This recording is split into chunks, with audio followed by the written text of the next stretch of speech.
दीदी ओम शांति। ओम शांति, ओम बहुत शांति। बहुत स्वागत है आपका। आपका भी। डॉक्टर साहब आप भी। Good morning Sushma Ben, good morning. Good morning. Welcome welcome. बस मजा में। बहुत अच्छा, आपने हमारा आमंत्रण स्वीकारा और आ गए, इसीलिए बहुत बहुत शुक्रिया। ओम ये शांति। तो देखिए, ये तो सेवा की दृष्टि से ना कर ही नहीं सकते हैं ना, क्योंकि बाबा की पहली श्रीमत सेवा सदा हाजिर रहना है। और अच्छा है आपके द्वारा निमंत्रण मिला, मुझे बड़ी खुशी हुई आपको भी देखकर, क्योंकि बहुत साल पहले आप यहाँ आए थे। मधुबन में तो मिलते हैं, लेकिन फिर भी फर्क पड़ जाता है। ओम शांति। सोमनाथ से पद यात्रा निकली थी तब आए थे। हाँ, काफी साल हो गए। अच्छा, अभी आप अपना स्वीट अनुभव सुनाइए बोले। ओम शांति। ओम शांति। हमें ज्ञान में चलते हुए करीब 63 वर्ष हुए, 63 ईयर। पहले पहले हमारे माताजी चलते थे ज्ञान में, तो माताओं को तो थोड़ा ज्यादा वो होता है कि भाई चलो भगवान का काम है तो जाए सुने, सत्संग आती है। फादर भी जाते थे, लेकिन बीच में फादर ने फिर थोड़ा बंद कर दिया। उनको थोड़ा निश्चय नहीं था, क्योंकि उन्होंने पहले से ही वेद शास्त्र आदि बहुत पढ़े हुए थे, हर चीज के शास्त्र पढ़े थे, और मिस्मरिज्म आदि ये सब। तो लेकिन उन्होंने एक संकल्प किया कि अगर भगवान सृष्टि पर आया हुआ है तो मुझे अर्जुन वाला साक्षात्कार कर। उसने एक संकल्प लिया, जब अर्जुन वाला साक्षात्कार हो तब मैं मानूं कि सचमुच भगवान सृष्टि पर आया। फिर तो क्या था, बाबा तो जानते हैं कि कौन से बच्चे किस रीति से अपना जीवन बनाना चाहते हैं और ये ज्ञान में आगे कैसे निकलेंगे। बाबा तो हम सबकी आदि मध्य अंत भी जानते हैं। तो इस रीति से एक बार फिर हमने ज्ञान तो अम्बाला से लिया था, तो एक बार फिर ये रोड पर जा रहे थे, एकदम बहुत कंजस्टेड रोड होती है ट्रैफिक वाली। तो वहां पर जाते जाते रास्ते में इनको साक्षात्कार हुआ। पीछे से गाड़ियां चल रही थी और ये बीच में ही चल रहे थे, हॉर्न बजाते रहे, लेकिन इनको कोई सुनाई नहीं दिया।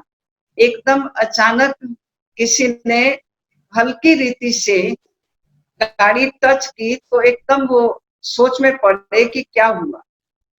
तो फिर उन्होंने कहा भी गाड़ी तो ख्याल से चलाओ। तो उन्होंने कहा कि बाबूजी हम तो गाड़ी आराम से चला रहे थे, लेकिन आप नहीं सुन रहे थे।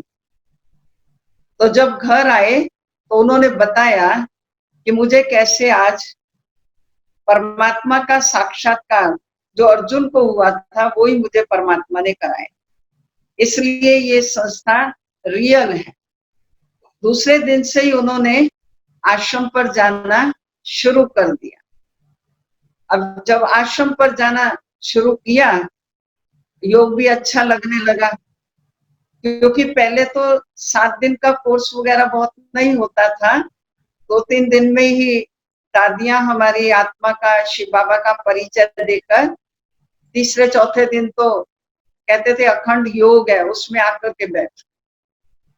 तो इस रीति से हमारे पेरेंट्स ज्ञान में चले।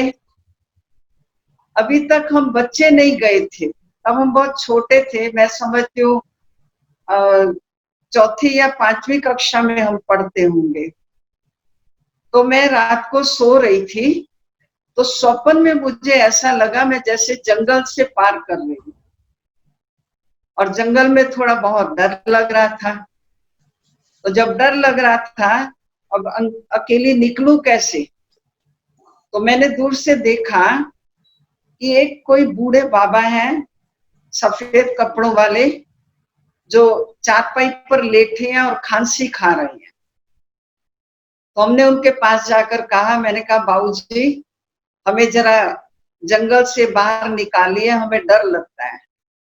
तो उन्होंने कहा ठीक है बच्चे, तो मेरा हाथ पकड़ करके जंगल पार किया। ऐसे 2-3 बार मुझे ये बार बार आता रहा। लेकिन हम पंजाबियों में क्या है, ये सफेद कपड़े वाला कोई दिखाई दे तो सोचते हैं किसी की मृत्यु हो। तो हमने घर में किसी को भी नहीं कहा। तो एक दिन फिर जब पिताजी भी जाने लगे तो फादर ने कहा कि आज सभी बच्चों को भी ले जाते हैं, छुट्टी का दिन है, संडे है। तो जब हम सभी बच्चे गए तो हमने देखा वहां पर वही बाबा का फोटो था। फोटो मीन्स अपने झाड़ त्रिमूर्ति चित्रों में हमने देखा। तब हमने माताजी को कहा ये तो स्वप्न में मुझे बुजुर्ग दिखाई दिए थे। तो तब पता चला कि ये बाबा ही जो है मुझे रास्ता पार कराए। तो इस रीति से फिर हम छुट्टी के दिन जाते रहते थे। और जानकी दादी पंजाबी और कुंज दादी, ये सब दादियां थी, क्योंकि उस समय सेवाएं बहुत कम थी, लेकिन दादियां काफी थी। इसलिए मैं समझती हूँ अम्बाला में लगभग सभी दादियां रह करके गई थी। परंतु मुख्य रीति से हमारी ध्यानी दादी जी थे, उनके साथ राधे दादी जी। आपको यज्ञ ख्याल होगा कि यज्ञ में वो 7 बहनें थी जो सभी समर्पित थी। तो इस रीति से हम लोग फिर गुरुवार जाते थे, क्योंकि गुरुवार भोग होता था। दादियां टोली खिलाती थी, भोग खिलाते थे। लेकिन बच्चे के कारण इतना बुद्धि में ज्ञान नहीं था, बस शिव बाबा को याद करना इतना जरूर रहता था। तो हमारे पेरेंट्स चलते रहे। तो हमारे माताजी को गुस्सा बहुत आता था। इतना गुस्सा आता था कभी बच्चों पर, जो हाथ में होता था वो मारती थी। तो एक बार क्या हुआ, भाई को रोटी बनाते बनाते उन्होंने बेलन मारा और बेलन क्या टूट गया और गुस्सा चढ़। तो इस रीति से उनका गुस्सा बिल्कुल छूट गया ज्ञान में आने के तुरंत बाद। तो हमें हमारी मदर को देखकर, और उसी गली में 10 घर थे, 4 फैमिली और ज्ञान में, क्योंकि वो कहते थे कि देखो अगर आप भी जाओ आपका भी गुस्सा छूट जाएगा। प्रकाश का कैसे गुस्सा छूट। तो उन लोगों ने भी आना शुरू किया और इस रीति से चलते चलते फिर हम लोग माना कि ये सभी सुबह क्लास करने जाते थे और शाम को फिर हम घर में मुरली सुनते थे। क्योंकि जब पिताजी को साक्षात्कार पहला हुआ तो उसके बाद उनका ट्रांस का पाठ हुआ, वो ध्यान में जाने लग गए। तो ध्यान में जाते थे, ज्ञान अभी इतना क्लियर नहीं हुआ था। तो हमारे लौकिक घर में भक्ति के बहुत चित्र थे, क्योंकि भक्ति में बहुत थे, लौकिक में भी ब्राह्मण थे। तो इस रीति से रोज शाम को फिर हमारे घर में बाबा की पधरामणि होती थी और जितने भी घर में चित्र देवी देवताओं के थे उनके चित्रों का बाबा रहस्य बताते थे। तब नए नए रहस्य पता चले तो पता चलता था कि ये सचमुच ज्ञान कितना ऊंचा है। और हम उस समय आर्य समाज कॉलेज स्कूल में पढ़ते थे। तो हमारे स्कूल में आर्य समाज के बहुत नियम स्ट्रिक्ट थे, लेकिन जो उनके मेन लोग थे उनकी बच्चियों के नियम स्ट्रिक्ट नहीं, वो बहुत फैशनेबल थी और हम बहुत सिंपल रीति से जाते थे। तो वहां पर भी उन्होंने ब्रह्मा कुमारियों को सुना एक बार। तो हमारे उधर एकदम आवाज हो गई कि ये मुसलमान लोग हैं, क्योंकि तब हमारी संस्था कराची पाकिस्तान से आई थी। तो सब कहते थे ये मुसलमान है। इनसे लेना देना कुछ नहीं। और आर्य समाजी तो आप समझते हैं हर एक धर्म का, हर एक संस्थाओं का विरोध करते हैं, लेकिन उसकी किसी ने परवाह नहीं की। हमारे फादर वहीं पर पैदा हुए, वहीं पर सब कुछ, हम लोग बच्चों का भी जन्म वहीं पर हुआ था, जिस कारण सभी लोग उनको जानते थे। तो इस रीति से ज्ञान में चलते रहे। अभी पहले पहले फिर दादी, ध्यानी दादी जी ने कहा कि अभी मम्मा आ रही है।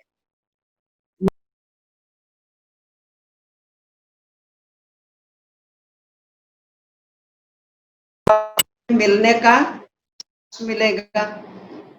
और पहली बार मम्मा अंबाला में आ रही थी, क्योंकि उस समय तो बहुत निकलते नहीं थे। तो फिर हमारे फादर को दादी ने कहा कि मम्मा का स्वागत करना है, कुछ नई रीति से करेंगे। हमारे फादर पहले से थोड़ा ड्रामा में पार्टिसिपेट करते रहते थे, उनको स्टेज का ये वो सब बहुत ख्याल था। तो जिस कारण वो स्टेज अच्छी बनाई। मुझे याद है खूब बड़ा राउंड टेबल लिया और उस पर कमल के पत्रे से बनाए, उसमें लाइट से ऐसा सिस्टम किया कि जब मम्मा बैठे तो एकदम वो जो है कमल के फूल खुल जाए। तो बड़ा अच्छा लगा। तो मम्मा से हम मिले। हमारे फादर को गीत गाने का बड़ा शौक होता था, तो वो स्वप्न में भी गीत बनाते रहते, कहीं भी बैठे गीत बनाते रहते। खूब गीत उन्होंने बनाए मम्मा के आने में, मम्मा के स्वागत में। तो हम बच्चों को भी तैयार किया, भंगड़ा तैयार किया, और भी पंजाबी चीजें जो होती हैं जिसको टप्पे कहते हैं, गोप गोपियों के। इस रीति से हमने सब प्रोग्राम किए। मम्मा जहाँ जाती थी हम मम्मा के पास जाते थे और मम्मा बड़ी खुश होती थी। और जब गीत वगैरह पूरे हम गाकर आते थे तो मम्मा के आसपास ही बैठ जाते थे। उस समय ये नहीं होता था कि ये क्यों बैठे हैं, दूसरे बैठे हैं, हम बैठ जाते थे। तो मम्मा से हमारे मिलने का काफी बार हुआ। इस रीति से हम चलते रहे। बहुत ज्यादा विरोध शुरू, क्योंकि मोहल्ला बहुत बड़ा था, करीब 300-400 मकानों वाला था। तो आस पड़ोस सब, खास गली वालों ने बहुत विरोध किया, क्योंकि हमारी मदर ने सफेद कपड़ा पहनना शुरू कर दिया। तो लोग कहते थे जब वो निकलती थी सेंटर जाने के लिए, ये विधवा जा रही। हमारी मदर चुपचाप निकल जाती थी और हम बच्चों को आस पड़ोस वाले बहुत तंग करते थे, लेकिन उन्होंने उसकी भी चिंता नहीं की। तो इस रीति से लड़ाई झगड़े काफी किए, मारामारी भी हुई, क्योंकि एक बार कोई सामने वाले हमारे थे, ज्ञान में चलने के बाद बाहर का खाना पीना तुरंत, तब तो एकदम धारणाएं हो जाती थी, सोचते नहीं थे ये कैसे होगा। लेकिन उन्होंने किसी ने उनके घर में मिठाई भेजी थी, तो उन्होंने फिर मिठाई जो वहां काम करने वाले थे, सफाई वाले, तो उनको दे दी। तो वो किसी ने देख लिया, तो उसके बाद तो इतने झगड़े हुए कि अब ये मुसलमान है, इनसे हमें लेना देना कुछ नहीं रहा। सब संबंध तोड़ दिए, कोई बुलाई नहीं, करे नहीं, हैरान करते रहते। लेकिन हम बाबा के सामने बैठ जाते थे, क्योंकि बाबा का प्रोग्राम बहुत होते थे उस समय। भाइयों में भी बाबा की पधरामणि होती थी। तो कई बार क्या होता था, पानी की प्रॉब्लम में नल बंद हो जाते थे, तो बाबा हमें कहता था बच्चे चिंता नहीं करो, बाबा पानी भी दे दे। और रियली ऐसा होता था कि उस समय बाल्टियां हमारी पड़ी रहती थी बाहर नल पर, और हम जब बाल्टियां लेने जाते थे देखते थे नल में पानी तो नहीं है, और नल खोलते ही पानी आ जाता।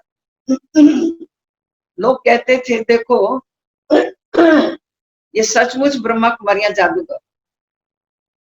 उस समय ये बात उड़ी थी कि ब्रह्मा कुमारी के अंदर एक उल्लू रखते हैं, उल्टा लटकाते हैं, उसमें से जो खून निकलता है वो सुरमे में डालकर ये दूसरों को भी सुरमा डालते हैं, और जिससे जादू हो जाता। क्योंकि दादियां क्या है उस समय सुरमा बहुत डालती थी, तो उन्होंने सोचा ये सुरमा डालती है इसलिए। ऐसी ऐसी बातें कई उड़ी। और उस समय बाबा ने थोड़ा विनाश का तो कह दिया था कि बच्चे विनाश जल्दी होने वाला। वो भी एक नशा चढ़ गया या विनाश हो जाएगा, सभी को ये भी हम सुनाते थे ये वह विनाश जल्दी हो जाने वाला है, भगवान सृष्टि पर आ चुका है। इतना युक्ति से ज्ञान नहीं सुनाते थे, लेकिन सीधा ज्ञान। तो लोगों ने उधर यही नाम रख दिया ब्रह्मा कुमारियां विनाश की तैयारी। और दूसरा बोलते थे भारत में निकली नई बीमारी जिसका नाम है ब्रह्मा कुमारी। ये दोनों शब्द वो लोग पेट हो गए थे उन। तो इस रीति से चलते रहे और आगे बढ़ते रहे। दादियों के साथ भी रहे, दादियों से मिलन मनाते थे, क्योंकि रास वगैरह उस समय बहुत चलती थी। लोग कहते थे देखो ये सब स्त्री पुरुष सब नाचते रहते हैं, इनको कोई शर्म ही नहीं है। धीरे धीरे तो सब चलता रहा। फिर हम मम्मा से मिले थे। मम्मा फिर 2-3 बार पीछे दोबारा आई, तो उस समय हम मैट्रिक में थे। तो मम्मा ने हमसे पूछा, हम 3-4 कन्याएं थी, वो थोड़ा फैशनेबल थी, हम बहुत सिंपल थे। तो उन कन्याओं को आगे रखा मम्मा के साथ, तो हम थोड़ा पीछे रह गए। तो उस समय बुद्धि में नहीं आता था कि हम आगे क्यों नहीं हुए, पीछे क्यों हुए। तो मम्मा ने मेरे से पूछा कि तुम ब्रह्मा कुमारी बनोगी? मैंने कहा हाँ। कहा अगर तुम जब ब्रह्मा कुमारी बनोगी, मैं पूरे यज्ञ को देसी घी का हलवा खिलाऊं। तो मैं तो बड़ी खुश हो गई। मम्मा ने कहा अच्छा। तो हम बड़े खुश हो गए। हम सारा दिन जब मम्मा आती थी वहीं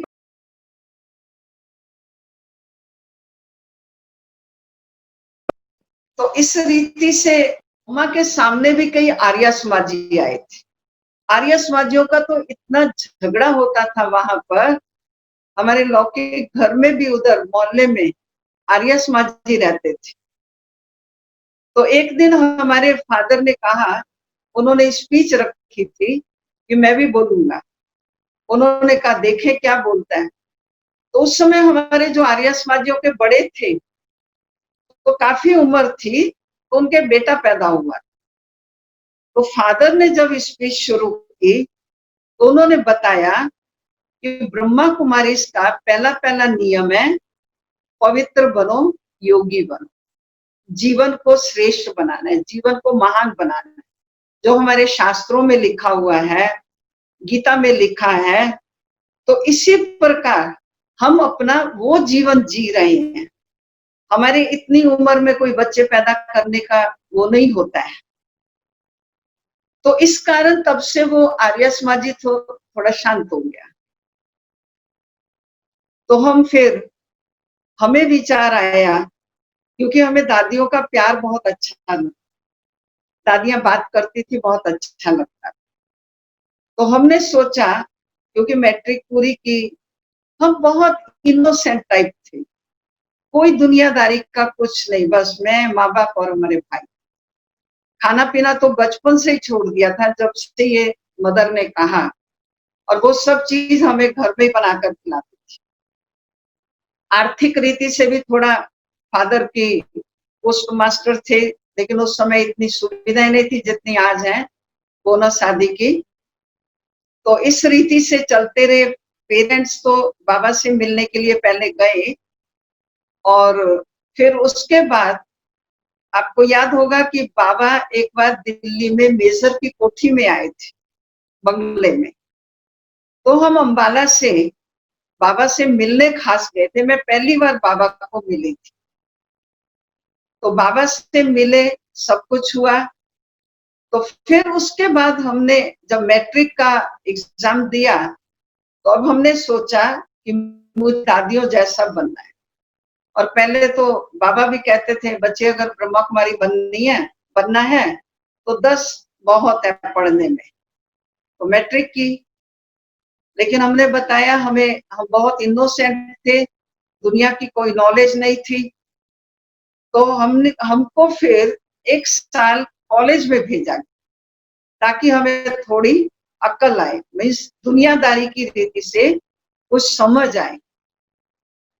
तो इस रीति से अब जो इनोसेंट पहले से ही हो, कोई खराब विचार नहीं, जीवन सादगी वाला हो, तो दूसरी बातों में तो बुद्धि जाती नहीं है। तो हमने फिर कॉलेज में 1 साल लगाया। लेकिन प्रेम बहन देहरादून वाली अम्बाला आना जाना करती रहती थी, क्योंकि वो उधर उस साइड के थे, अमृतसर के, वो रहते थे देहरादून में। और वो हमसे बहुत प्यार से बात करती थी। जब भी मुझे मिलती थी तो कहती थी कि तू सेंटर में आ जा, अभी सेवा में निकल। मैं कहती थी, मैं तो कहती हूँ माता जी को, पर ये लोग नहीं मुझे निकलने देते।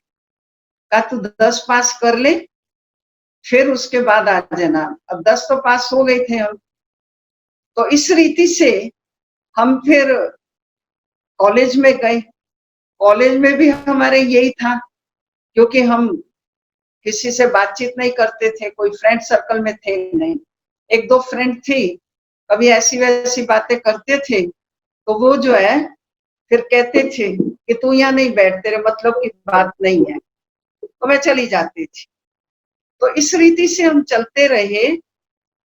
तो फिर 11th का हमने पेपर देना था जब, इसी बीच फिर प्रेम बहन जी आए थे। तो मुझे कहा, सुषमा मैं मधुबन से आ रही हूँ और बाबा ने अभी कहा है, ये जो है 68 से पहले की बात है, तो बाबा ने कहा है अभी दूसरी दिवाली नहीं आएगी। तो मैंने कहा दूसरी दिवाली नहीं आएगी, विनाश हो जाएगा। हाँ, बाबा ने ऐसा बोला है। तो मुझे थोड़ा हुआ, दूसरी दिवाली नहीं आएगी तो मर जाएंगे, फिर हम बाबा के पास सेवा में कैसे रहेंगे। तब हमने थोड़ा घर में गुस्सा वगैरह करना शुरू किया, क्योंकि वो समझते थे इनोसेंट है, थोड़ा चुस्त चालाक बने तो ये जाए तो अच्छा है। क्योंकि माता पिता तो देखते हैं दुनिया का वातावरण क्या है। ये 68 की बात है। तो उन्होंने फिर, हमने पेपर भी दे दिया, तो बाबा को पत्र लिखा हमारे लिए ध्यानी दादी ने कि ऐसे ऐसे है बच्ची और उसको सेवा में निकलना है। तो बाबा ने फिर उसका जवाब भी दिया था कि बच्ची को 8-10 दिन पहले सेंटर में रखो, फिर बच्ची कैसी है फिर उसके बाद हम बताएंगे।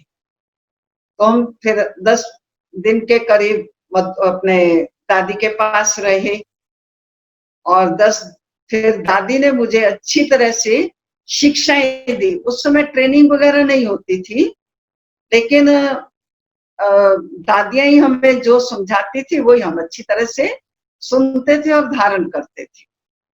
तो दादी ने फिर बहुत अच्छी तरह से समझाया। तो माता जी ने कहा ये गुस्सा बहुत करती है दादी, इसका गुस्सा बंद करा देना।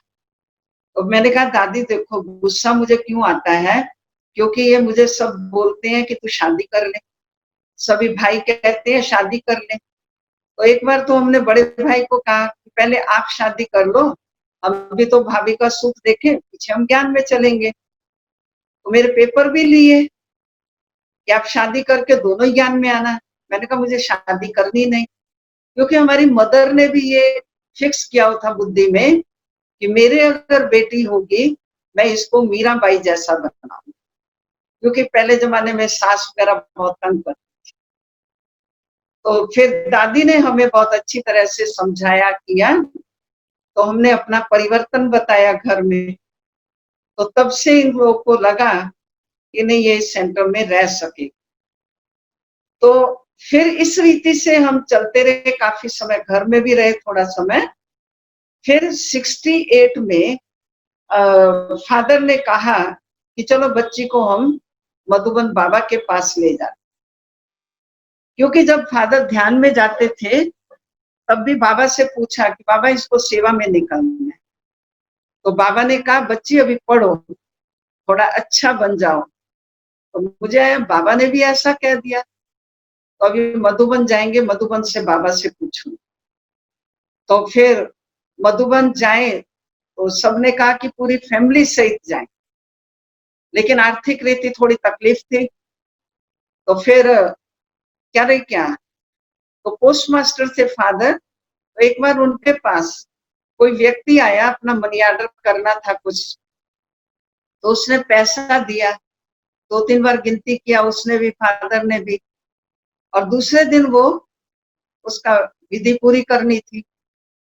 तो फादर ने गिनती किया तो उसमें 200 रुपया ज्यादा नहीं।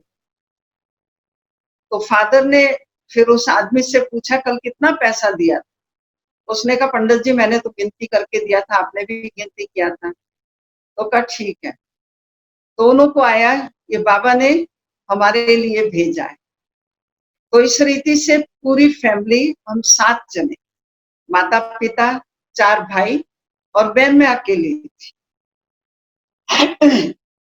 तो मधुबन की तैयारी की। तो मधुबन दादी गए, पूरा ग्रुप था 15-20 जनों का। हम मधुबन पहुंचे तो दादी ने कहा आज शाम को बाबा मिलेंगे। तब हिस्ट्री हॉल में ही क्लास चलती थी, बाबा वहीं पर मिलते थे। तो फिर हम तो सबसे आगे जाकर के बैठते। तो बाबा आए, बाबा ने बहुत अच्छी मुरली सुनाई, चलाया, जो भी जैसे विधि होती थी। तो मैं आगे आगे बैठी थी। तो बाबा ने मेरे से पूछा कि बच्ची तुम क्या करती हो? मैंने कहा मैंने अभी प्री यूनिवर्सिटी की, माना 11 है, उस समय प्री यूनिवर्सिटी बोलते थे हम, तो 11th पास किया है। तो बाबा ने कहा अभी क्या करना है? तो बच्चे अभी सेवा में निकलो। तो मैं तो बड़ी खुश हो गई, क्योंकि मुझे पूछने को भी नहीं रहा। बाबा ने कहा कि सामने से कि भी बच्ची सेवा में निकलना है, अभी तुमको पढ़ना नहीं है आगे। हमने माँ बाप को पीछे मुड़कर देखा कि देखो बाबा ने क्या कहा। तो तब से हम 68, लगभग दिवाली थी, अक्टूबर का महीना था, और हम जो है फिर बाबा के पास ही वहां पर रहे। पहले तो पार्टियां 7-8 दिन रुकती थी, तो पेरेंट्स वगैरह सब वापिस आ गए। तो उस समय फिर हमको, जहां मम्मा पहले रहती थी, बाबा के बाजू वाले रूम में, मुझे बड़ी दीदी ने वहां पर रखा। तो बड़ी दीदी ने वहां रखा तो मैं अकेली थी, बहुत बड़ा रूम था वो तो, लेकिन मैं अकेली रह जाती थी। घर में तो कभी अकेले नहीं रहे थे। बाबा को सोचते थे बाबा अब मैं छोटी हूँ परंतु अभी अकेली हूँ, लेकिन बाजू में बाबा थे, तो मम्मा वहां रहती थी, तो इस रीति से मैं वहां रही। तो मुझे आया, तो मैं जब उठती थी सुबह, क्योंकि आदत तो उठने की पहले से थी 4 बजे पढ़ाई के समय में, क्योंकि अर्ली मॉर्निंग उठते थे। तो मैं देखती थी कि जो बाबा के कमरे की लाइट जलती थी, तो मुझे आया कि बाबा बहुत जल्दी उठते होंगे, चलो मैं, क्योंकि मैं तो 4 साढ़े 4 उठती थी, तो मैंने सोचा चलो मैं आज बाबा से पहले उठूं। तो हमने 3:30 बजे अलार्म लगा दिया, थोड़ा घड़ी थी हमारे पास। तो 3:30 बजे उठी, 3-3:30 बजे, तो देखा बाबा की लाइट फिर भी जल रही थी। फिर मैंने सोचा 2 बजे उठ, 1 बजे तक हम उठे लेकिन बाबा की लाइट चालू हो। तो मुझे आया कि मैं बाबा से पहले उठूं। मैंने बाबा से कंपटीशन करने का सोचा, लेकिन बाबा से पहले तो बाबा तो जागती ज्योत थे, तो इसलिए मधुबन हमारा रहना हुआ। तो फिर बाबा ने मुझे एक बार कहा कि बच्चे तुम्हें मधुबन अभी सेवा में निकलना है, अब सेवा में निकलना है। तो मुझे दीदी ने कहा कि आपको जो है सेवा में जाना है। पहले दिल्ली में तोता मैना सेंटर था, आप लोगों को शायद ख्याल होगा, वहां प्रकाश बहन रहती थी, जो लंदन वाली सुदेश बहन है, अभी जर्मनी में रहती हैं, उनकी लौकिक में मासी थी। तो बाबा ने कहा वहां जाना है, तो मेरे से हमारी पार्टी ने पूछा कि बाबा ने कहा भेजना है आपको। तो मैंने ऐसे ही, एक माता जी थी वो रुकी हुई थी, पार्टी तो चली गई थी, तो उस माता को कहा, मैंने कहा अभी मैं जा रही हूँ, बाबा ने मुझे दिल्ली की सेवा में कहा, दीदी ने। तो कहा दिल्ली नहीं जाओ आप, वहां वो जो है ना बहन बहुत तिखी है, स्ट्रिक्ट है। अब हमें तो सेंटरों के अनुभव नहीं थे, सिर्फ ध्यानी दादी के पास हम रहे थे, तो कंफ्यूज हो गई मैं तो, क्योंकि मैं तो पहली बार बाबा की सेवा में निकली थी। तो मैंने दीदी को कहा, दीदी मुझे यहीं पर रहने का मन है, मधुबन में ही रहना है, मुझे बाहर नहीं भेजो। तो दीदी ने कहा, बाबा से कहा, तो बाबा ने मुझे बुलाया कि बच्ची तुम्हें यहाँ रहना है, सेवा में नहीं जाना। मैंने कहा बाबा नहीं, आपके पास ही रहूंगी, यहाँ ही मैं सब सीख जाऊंगी। तो बाबा ने कहा कि बच्ची, बाबा मधुबन में पच्छड़ माल रखता है, पच्छड़ मीन जो काम का माल नहीं होता है, उस माल को रखता है, और जो अच्छा माल होता है बाबा उसको बाहर भेजता है। अब तुमको क्या करना है, पच्छड़ माल बनना है या अच्छा माल बनना है? तो मैंने कहा ठीक है, जाऊंगी मैं सेवा में। ये तो नहीं मैंने कहा कि भाई उस बहन के पास नहीं जाऊंगी, क्योंकि आदत ही नहीं थी ऐसे ना करने की, तो या बड़ों के आगे जवाब दे। तो मैंने कहा ठीक है बाबा मैं जाऊंगी। लेकिन हमारे पेरेंट्स का मन था कि बच्ची सीधी है, तो उस समय 2 जगह ट्रेनिंग चलती थी, एक अमृतसर और एक पूना, जानकी दादी जी के पास।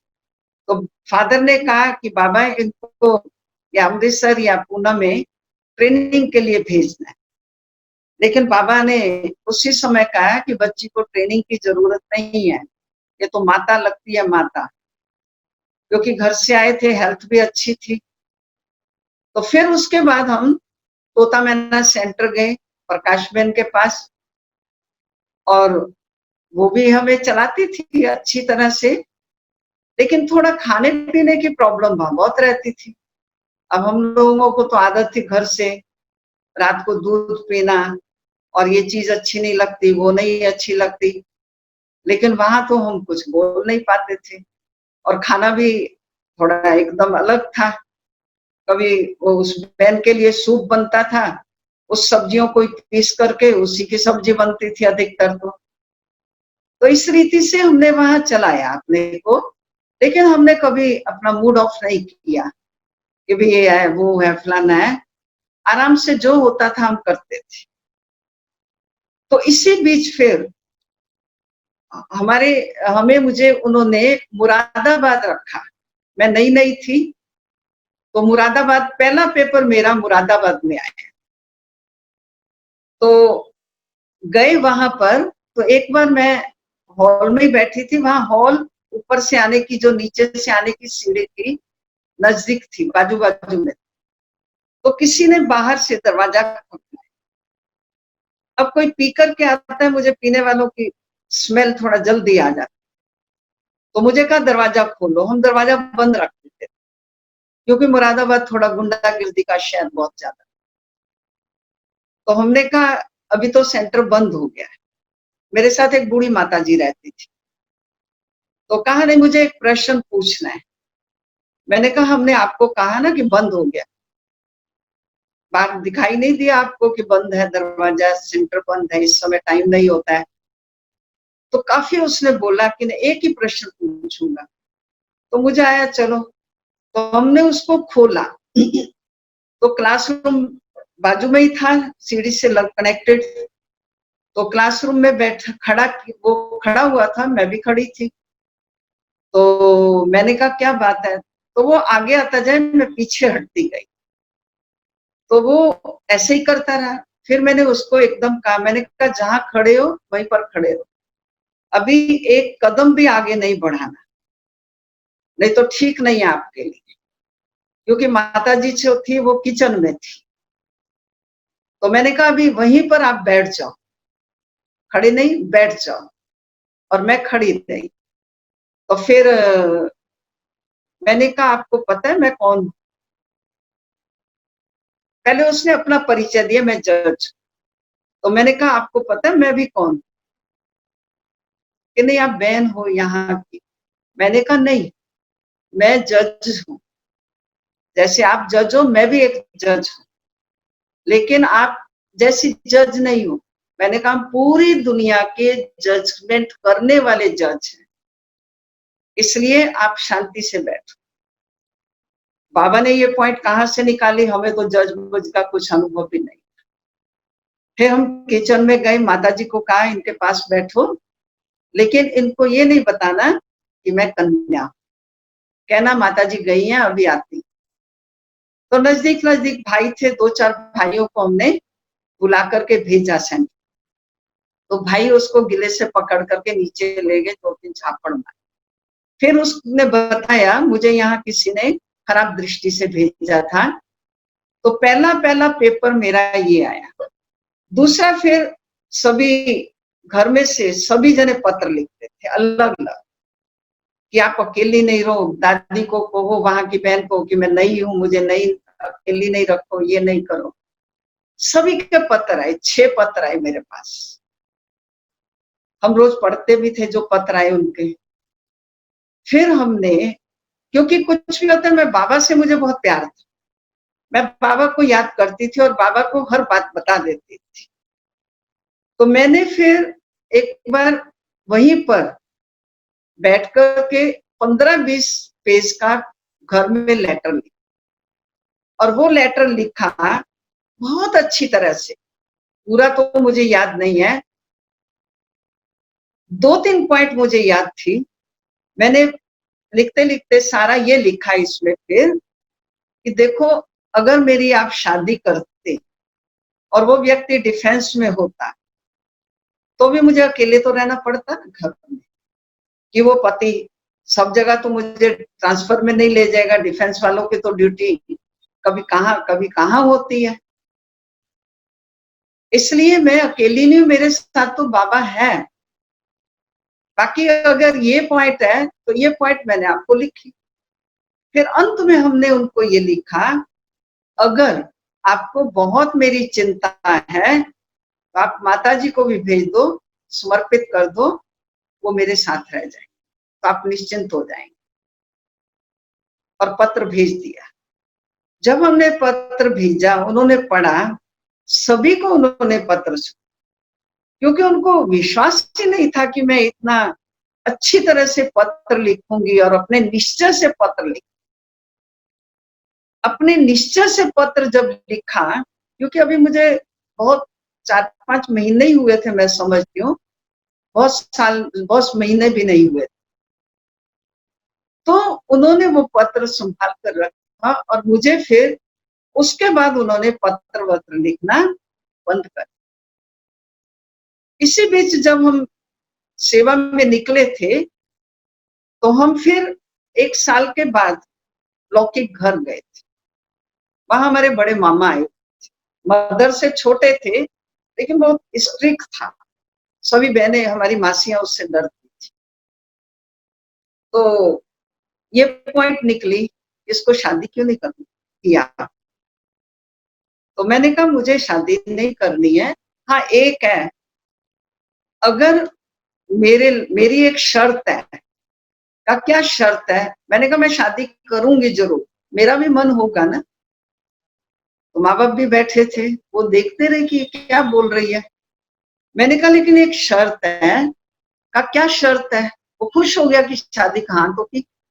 मैंने कहा मेरी एक शर्त है कि मुझे ऐसा पति चाहिए जो मुझे बीच में छोड़कर चला नहीं जाए अथवा विधवा नहीं बनाए, क्योंकि मुझे विधवा शब्द अच्छा नहीं लगता है।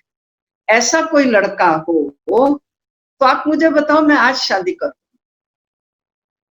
अब आप समझ सकते हैं ऐसा लड़का तो कहाँ से मिले। तो मुझे कहा ऐसे लड़के मिलती हैं क्या?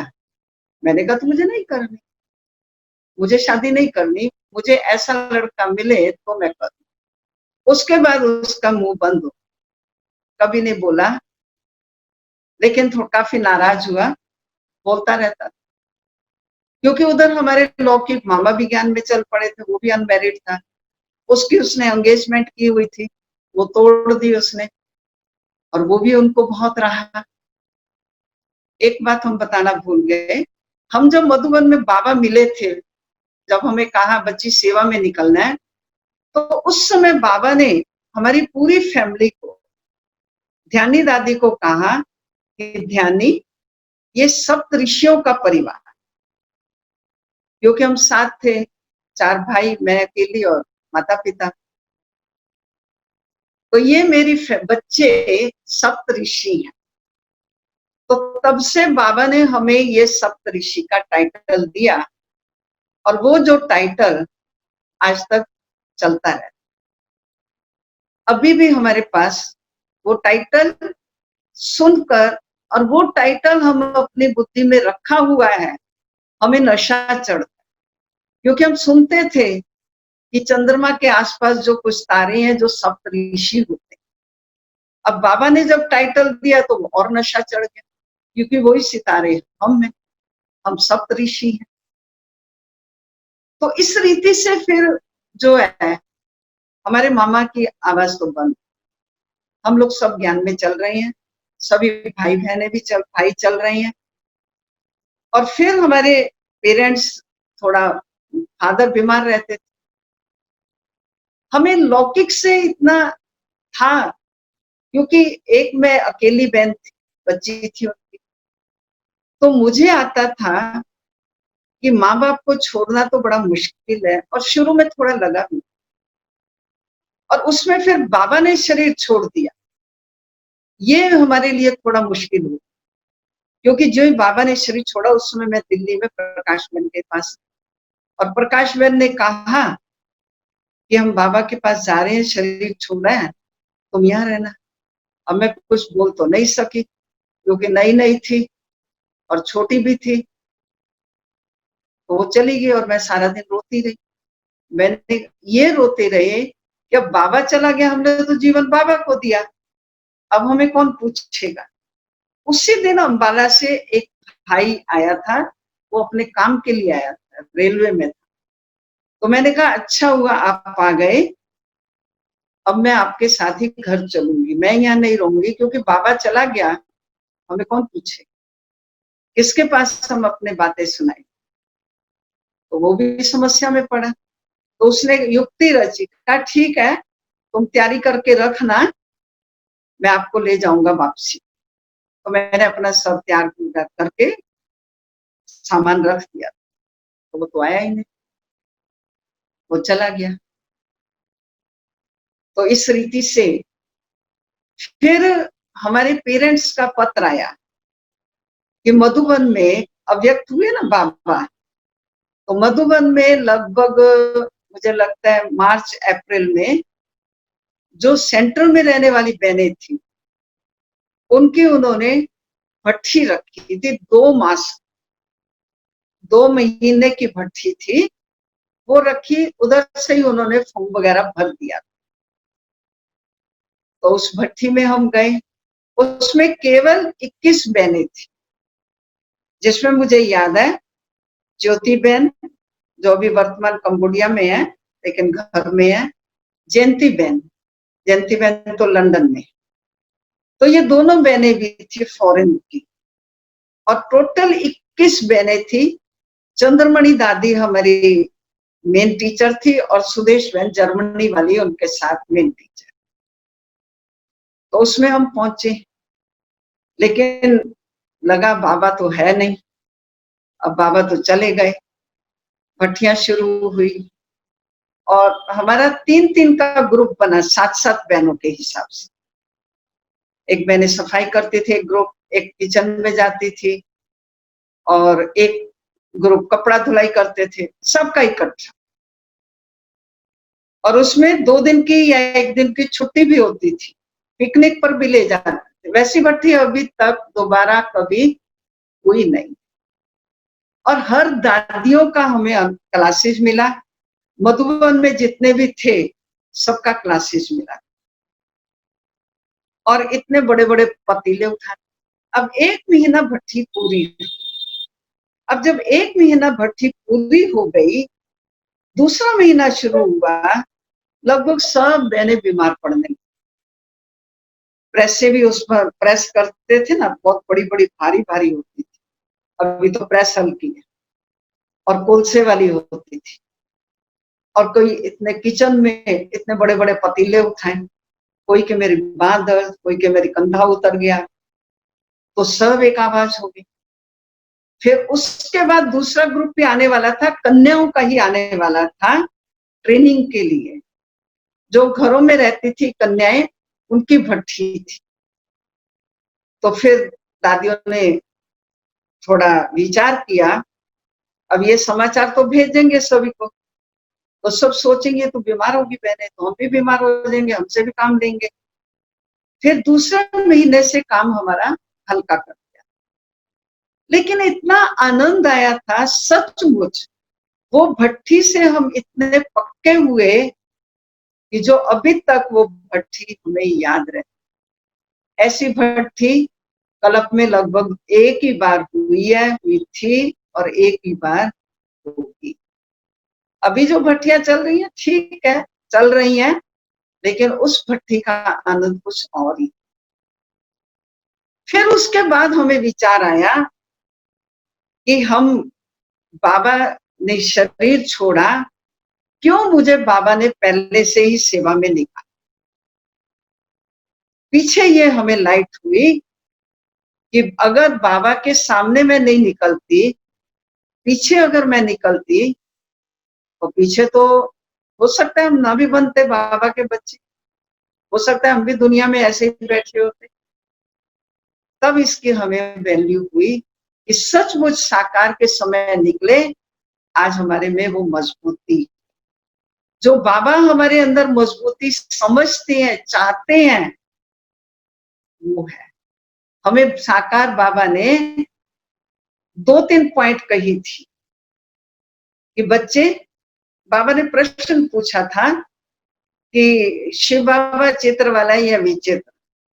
तो हमने ऐसे ही सोचा कि बाबा वो तो विचित्र है। तो बाबा ने कहा, बच्चे तुम्हें भी ऐसी विचित्र सेवा करनी, निसंकल्प होकर के रहना, कभी भी किसी से रीस नहीं करना, ईर्ष्या नहीं करना, जो बाबा कहे वो ही करते जाना, बस तुम आगे निकल जाओ।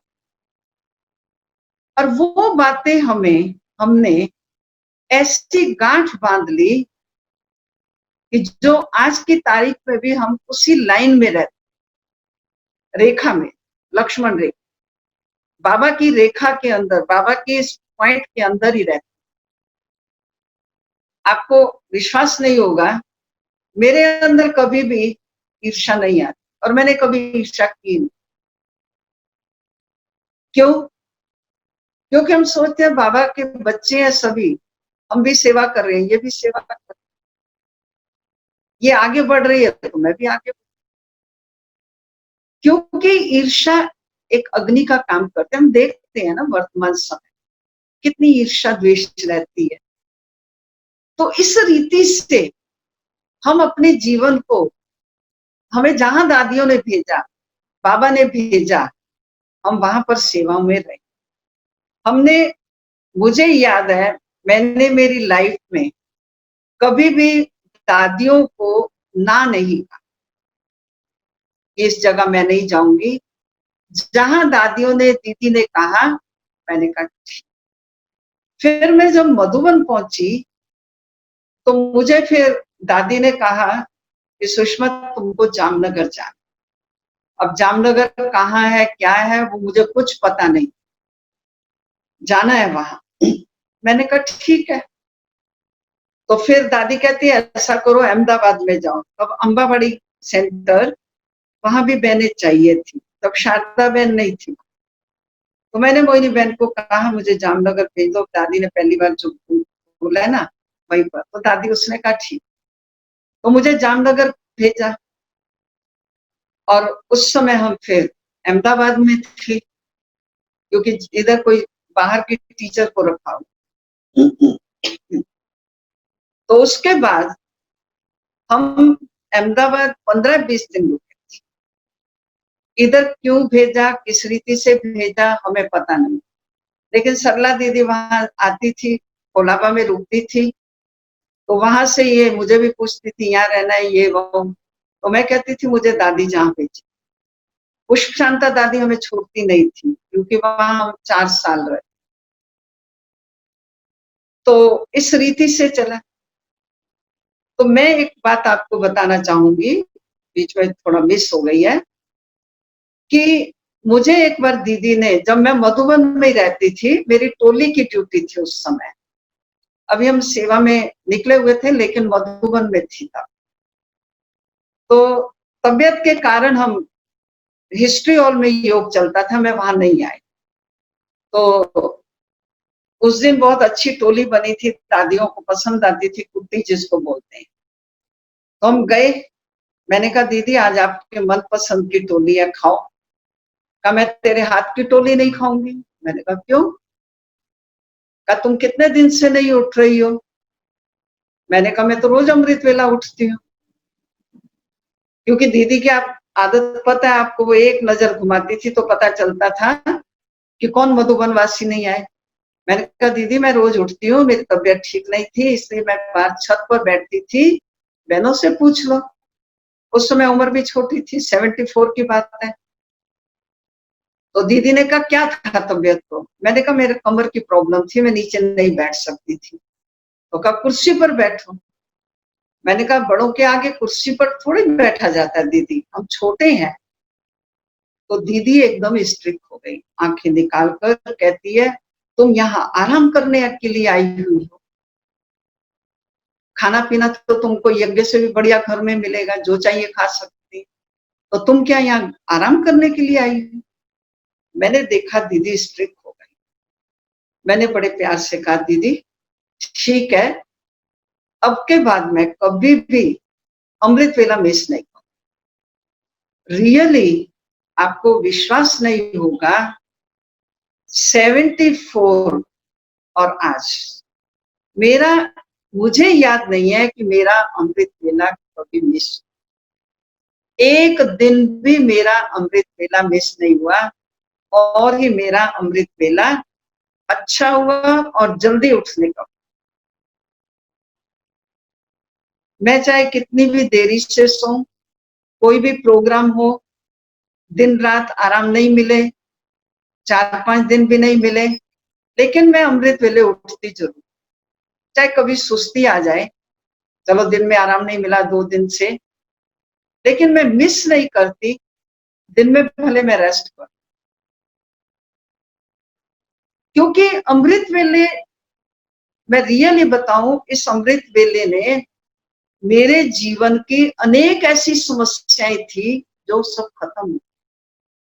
और गुजरात में जब मैं आई, रियली गुजरात तो मेरा परीक्षा का केंद्र बना। आप सोचेंगे परीक्षा का केंद्र कैसे बना? बहुत सी बातें, क्योंकि मुझे इस सेंटर का पता नहीं था कैसा है क्या है। और जब मैं यहाँ आई तो देखा सेंटर जैसा नहीं था। 11 साल हुए थे उस समय जामनगर में सेंटर खुला हुआ, लेकिन लगता ही नहीं था कि सेंटर जैसे, 4 दीवारी के सिवाय कुछ नहीं। 11 साल हम आए, एक भाई हमारे निकलते थे, इतनी सी सब्जी देते थे सिर्फ। मेरे साथ वहीं की कोई लड़की थी, एक कन्या थी। अब वो सब्जी हम 2 टाइम बनाते थे, पानी वाली सब्जी। लेकिन हमें कभी आया नहीं कि मैं बॉम्बे का इतना बड़ा सेंटर छोड़कर, कोलाबा उस समय पूरे बॉम्बे में बड़ा सेंटर होता था, और दादी भी मुझे भेजना नहीं चाहती थी, लेकिन मेरी तबीयत एकदम डाउन हो गई थी।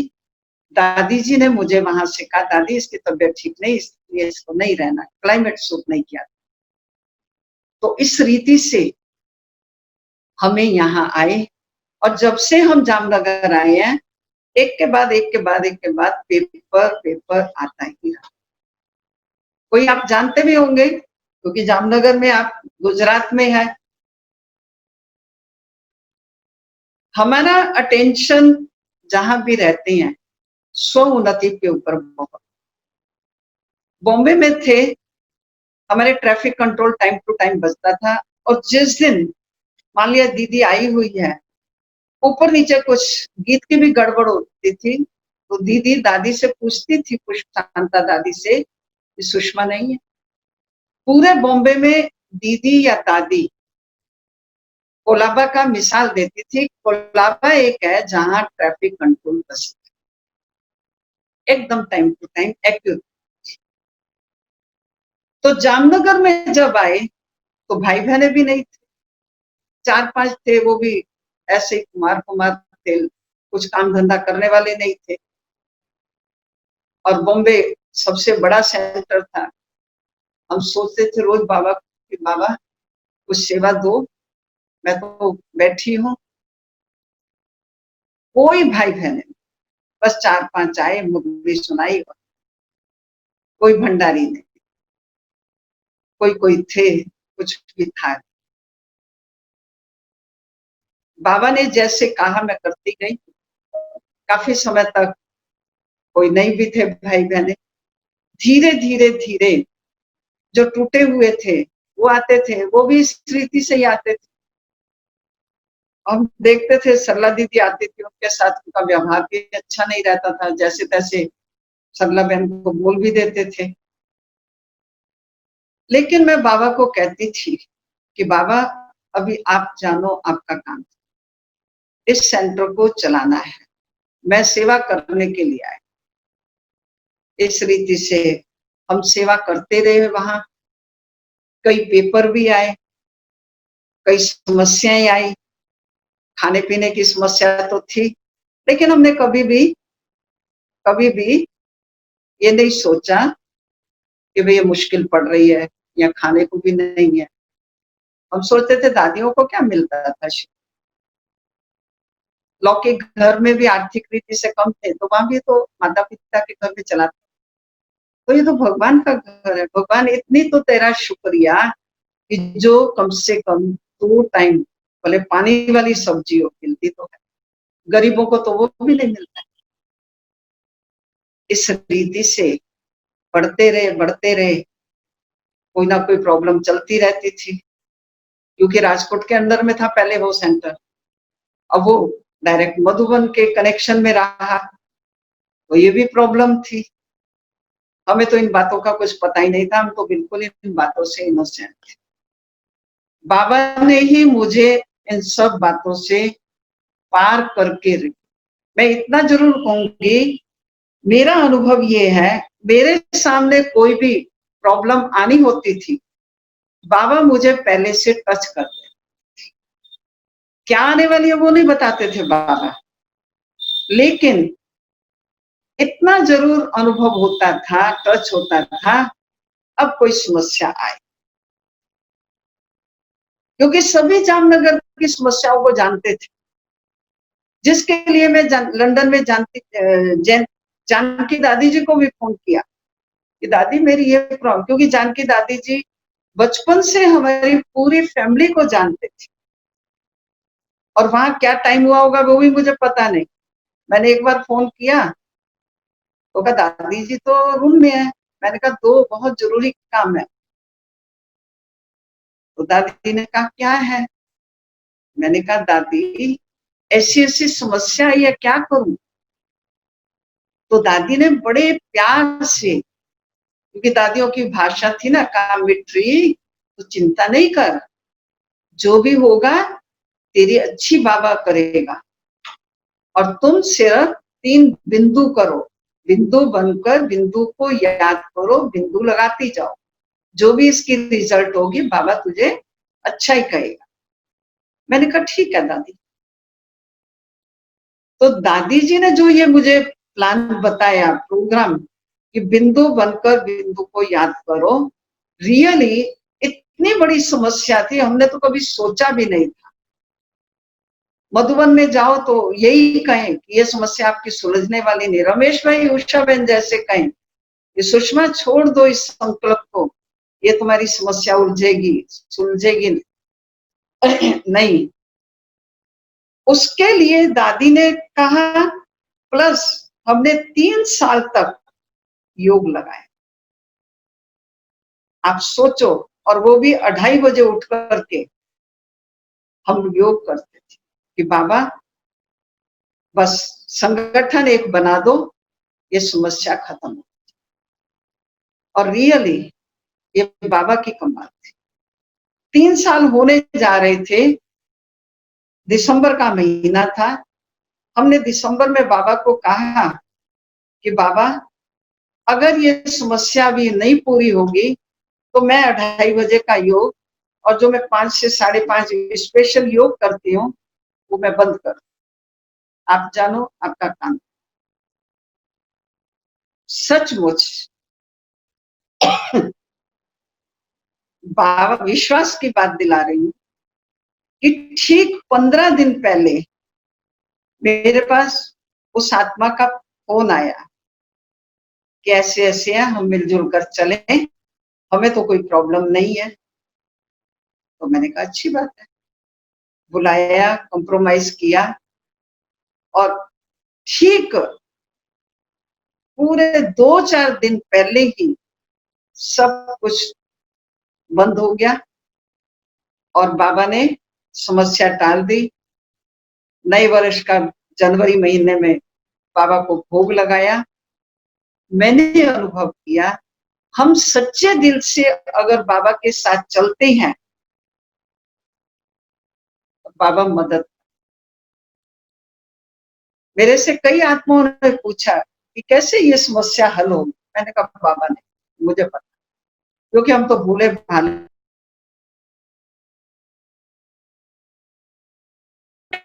दिए, इतनी शक्ति दी, रियली सहनशीलता की शक्ति जो मेरे अंदर आई वो यहाँ आकर मैं नहीं सहन कर पाती थी।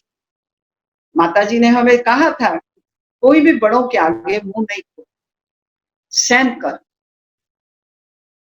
और वो ही हमने लिया। और मम्मा पापा भी यही शिक्षा में देते थे।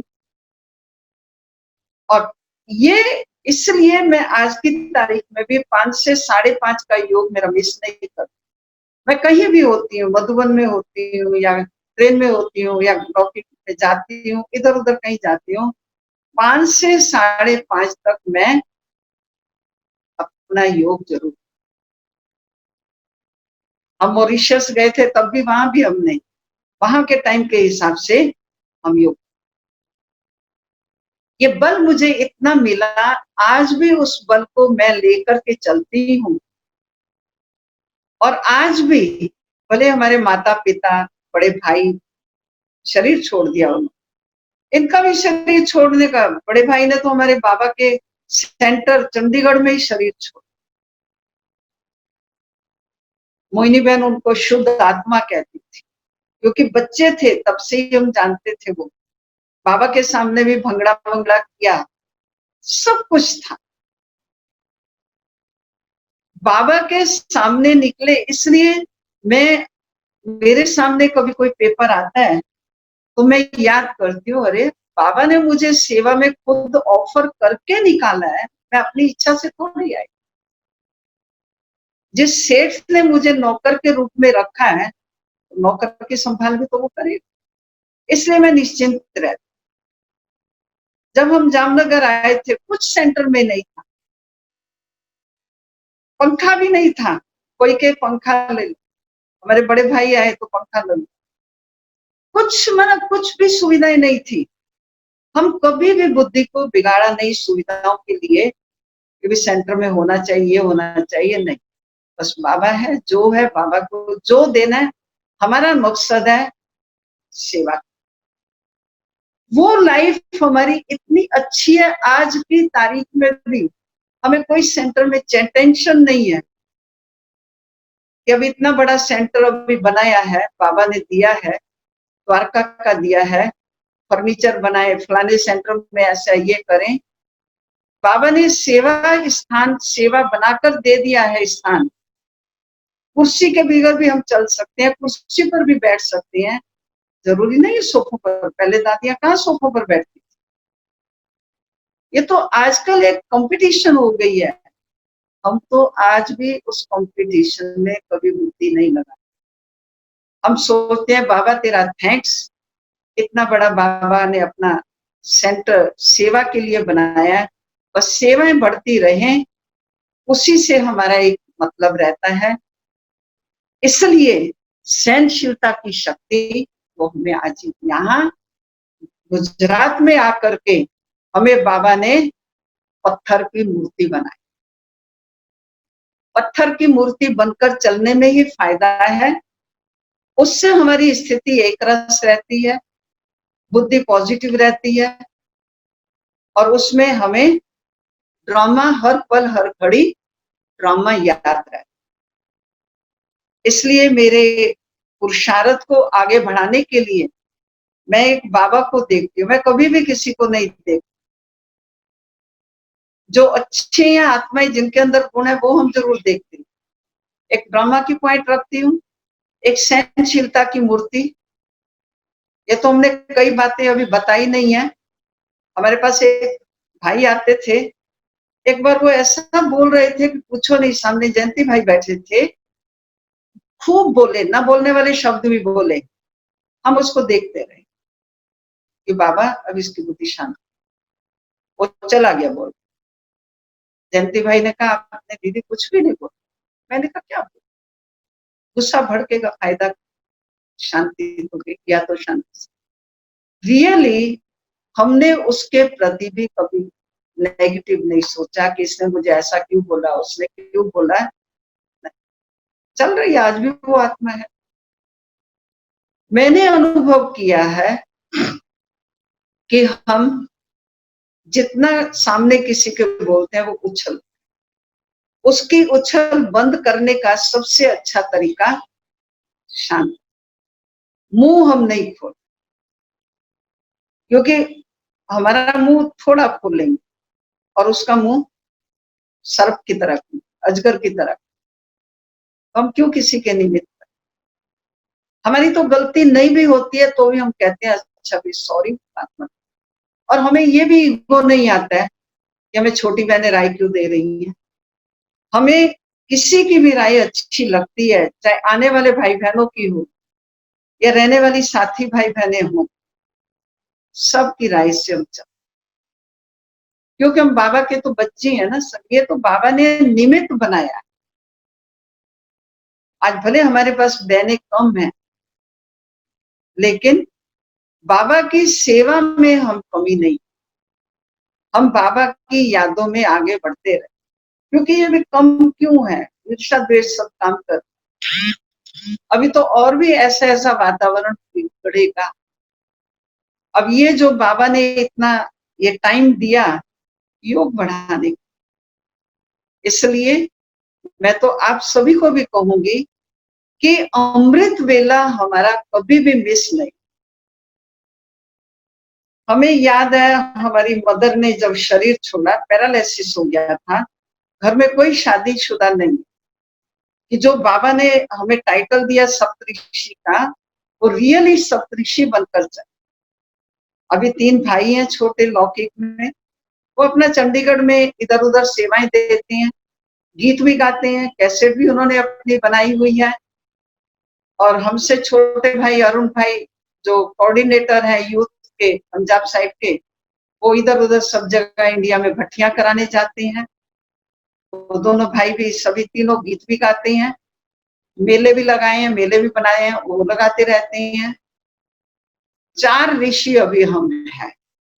मैं जामनगर गुजरात में सेवाएं दे रही हूँ, वो अपनी अपनी इधर उधर सब इंडिया में जहां भी वो भट्टी कराने जाते हैं वो अपनी सेवाएं देते हैं।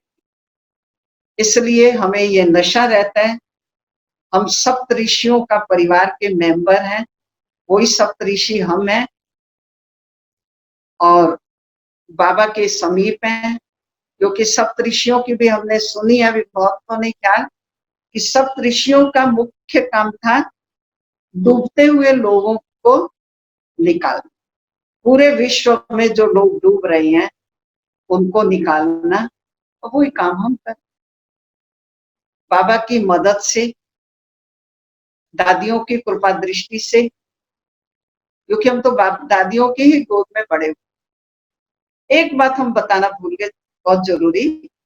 एक बार हमारे पास कोलाबा में रोजी बहन आई थी मद्रास, तो उन्हें मुझे कहा उसने, सुषमा तुम्हें बाबा ने याद किया, अव्यक्त बाबा ने, तब ओम शांति भवन में बाबा। मैंने कहा हमें कहा बाबा याद करेगा रोजी बहन। कहा नहीं नहीं सच कह रही हूँ। मैंने कहा क्यों याद किया? तो कहा कि वहां एक कन्या थी, पहले दादी ने उसको कहा कि आपको वापस अपने सेंटर में नहीं जाना, तो उन्हें कहा दादी को कि नहीं मैं जाऊंगी तो उसी सेंटर पर, नहीं तो वापस। बहुत समझाया दादी ने, फिर दादी ने कहा ठीक है बाबा के आगे लेकर जाए। तो कहा उस कन्या को बाबा के आगे बुलाया, तो बाबा ने उनको कहा दादी जो कह रही है बच्ची ठीक कह रही है। तो कहा उसने बाबा को भी उसी रीति से जवाब दिया कि नहीं मैं जाऊंगी तो अपने सेंटर पर, नहीं तो मैं घर जाऊंगी। बाबा ने बहुत समझाया तो भी वो रट लगाती रही। तब बाबा ने भरी सभा में कहा कि बच्ची अगर आपको हांजी का पाठ पक्का करना है तो तुम सुषमा कोलाबा में जाकर के उसके साथ, तुमको पता चलेगा कि वो बच्ची कैसे हांजी के द्वारा आगे बढ़ी। मेरे लिए तो बहुत गौरव की बात कि दूर कोसों दूर बैठे बाबा ने हमें याद किया, कहा मधुबन, कहा बॉम्बे। तो मैंने कहा बाबा तेरा थैंक्स। इस रीति से हमारी लाइफ चली। हमें कभी भी संकल्प नहीं आया, कितने भी पेपर आए, इससे तो घर अच्छा था वहां पर रह जाते, सवाल ही नहीं। ये तख्ती हम अपनी हमेशा साफ रखते हैं, जिसमें कोई भी ऐसा वैसा कुछ। ये था हमारा अनुभव जो आप सभी को अपना शेयर किया। आप भी सहनशीलता की शक्ति को तो हम समझते हैं जरूर अपने जीवन में धारण करनी ही है, क्योंकि अंत के समय ये चीज ही काम आएगी। दूसरी शक्तियां तो ठीक, लेकिन मुख्य सहन शक्ति, सहनशीलता, शक्ति नहीं, सहन शक्ति कहते तो बहुत आता है कि मैं अकेली सहन कर रही हूँ, लेकिन सहनशीलता, उसमें शीलता भी आ जाए, नम्रता आ जाए। हमारी दादियों ने, बाबा ने तो बहुत सहन, उसके आगे तो हम कुछ भी नहीं। इस रीति से मम्मा से भी जब भी मिलते थे तो मम्मा बाबा, बाबा के टाइम पर हम थोड़ा समय रहे थे, लेकिन मम्मा को तो 4-5 बार हम मिले थे। और कुमारियों के, मम्मा कुमारियों से मिलती थी, लेकिन मम्मा का बस यही था कि हलवा खिलाऊंगी। जब शरीर छोड़ा तो मुझे आया, तब हलवा कौन खिलाएगा यज्ञ में। लेकिन ये तो एक मम्मा का वरदान मिल गया, जो आज हम मम्मा के कहने अनुसार सेवा में निकले। और बाबा ने डायरेक्ट मुझे ऑफर करके निकाला, स्वयं भगवान ने मुझे सेवा निकाली, तो वो आत्मा कच्ची कैसी हो सकती। आप विचार कीजिए कि कितनी उस आत्मा में ताकत है, और रियली बाबा की ताकत हमारे में बहुत बहुत है। जैसे आज बाबा ने मुरली में कहा ना कि तुम बच्चे इतना शुगर पीते हो, रस पीते हो गन्ने का, तो पूरा पेट भर जाता है। इसी प्रकार बाबा ने मुझे ऑफर करके निकाला है, इससे रियली हमारा पेट भरा, क्योंकि मैं आत्मा, पक्की आत्मा हूँ, मुझे कोई बाबा से दूर कर नहीं सकता। कईयों ने किया, कोशिश की, लेकिन हम एक बल एक भरोसे, किसी मनुष्य का साथ नहीं। ओम शांति। ओम शांति दीदी। ओम शांति। आज आपके अनुभव सुनकर हमें बहुत बहुत बहुत अच्छा लगा, और साथ साथ इतने समय के बाद आपको प्रत्यक्ष अभी ऐसे मिलकर भी पुरानी स्मृतियां ताजी हो गई। हाँ दीदी, बहुत समय पहले आबू में ऐसे मिलते थे तो बहुत जी। अच्छा लगा। और आपके अनुभवों से तो जैसे कि खान एक मिल गई। और ऐसे हम सभी अनुभव सभी के सुनते रहते हैं, लेकिन हर एक का अपना एक विशेष अनुभव होता है। तो आज आपके अनुभव से, जैसे कि सहन शक्ति, आज बाबा ने मुरली में भी सहन शक्ति के बारे में कहा है, और आपने भी उस पर विशेष प्रकाश डालकर सहन शक्ति और सहनशीलता के बारे में जो बताया, तो बहुत अच्छा लगा। बहुत बहुत आपने समय देकर हमें अपने अनुभवों से हमें लाभान्वित किया, तो हम आपका बहुत बहुत धन्यवाद करते हैं, शुक्रिया करते हैं। ओम चलो, शांति। आप डॉक्टर सभी का साहब, भी शुक्रिया, आपने चांस दिया हमें सेवा का, और आप सभी भाई बहनों से मिलना भी हुआ, हमें भी खुशी हुई। ताकि जयंत भाई निमित्त बने, उन्होंने हमें बुलाया, हम भी बहुत खुश हुए। जयंत भाई से मिले, डॉक्टर साहब, चंपा बहन से भी मिले थे। हाँ जी। सप्त ऋषि के, गुजरात के ऋषि को नमस्कार। Thank you. आपका तो याद रह जाएगा सप्तऋषि। अच्छा है ना? सप्तऋषि का परिवार तो याद ही रह जाएगा, क्योंकि ऐसा तो कोई होता है जो सभी परिवार वाले एक साथ सेवा में लग जाए, ये तो किसी किसी का भाग्य होता है। चंद्रमणि दादी जी थे ना, कई बार हमारे फादर को कहते थे, किशोरी लाल मेरा तो मन करता है आप पूरी फैमिली को स्टेज पर बुलाऊं मैं एक बार। अच्छा। दादी जी तो पंजाब के थे, तो इस रीति से दादियां तो दादियां ही थी। अभी तो हमारी दादियां भी नहीं है, एडवांस पार्टी में चली गई। तो इस रीति से फर्क तो पड़ता है, क्योंकि दादियों की पालना में तो बहुत फर्क पड़ता है। चलो, अच्छा है, आप लोगों से मिलन भी हुआ, सब भाई बहनों से भी मिलन। हमारे मिनेश भाई और हेमानी बेन को जानते हो आप? हेमानी बेन को और मिनेश भाई को, उनकी बड़ी दुकान थी मधुबन में। आपने मुझे कल बता रहे थे, मुझे कल बताया था कि आप भी आते थे, बहुत सामान खरीदते थे। मैंने कहा मुझे याद नहीं, फिर उन्होंने याद दिलाया, क्योंकि जयंती भाई हमारे साथ रहते थे। तो मुझे फिर याद आया कि एक पूरी माता जी भी होती थी और उनकी मिसेज भी होती थी। तो मैंने हिमानी बहन और वो अभी यहाँ बड़ौदा में शिफ्ट हो गए, और अभी तो ये सेवा ही करते हैं। उनका बच्चा भी अभी फॉरेन में है। बच्चे को भी कनाडा में भेजा है, पढ़ना तो है लेकिन सेवा के हिसाब से भेजा है। अच्छा। और माता जी ने शरीर छोड़ दिया। अच्छा अच्छा, ठीक। अभी आप जयंत भाई कभी आओ इधर, नए सेंटर में, नया सेंटर बना, वो नहीं आपने देखा? आप ग्रुप को लेकर के आइएगा। द्वारका में भी आओ, चक्कर लगाओ कभी सभी भाई बहनों को।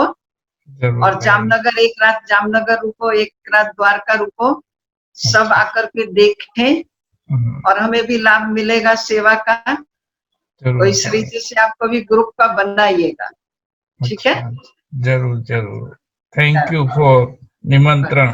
अच्छा, जयंती भाई को भी याद देना। जरूर जरूर। ठीक, ओके ओके। 3 मिनट योग कराइए। दिया हमको अनमोल ये खजाना, बाबा ने दिया हमको अनमोल ये खजाना। देखो इसे कभी तुम व्यर्थ ना गवाना। देखो इसे कभी तुम व्यर्थ ना गवाना।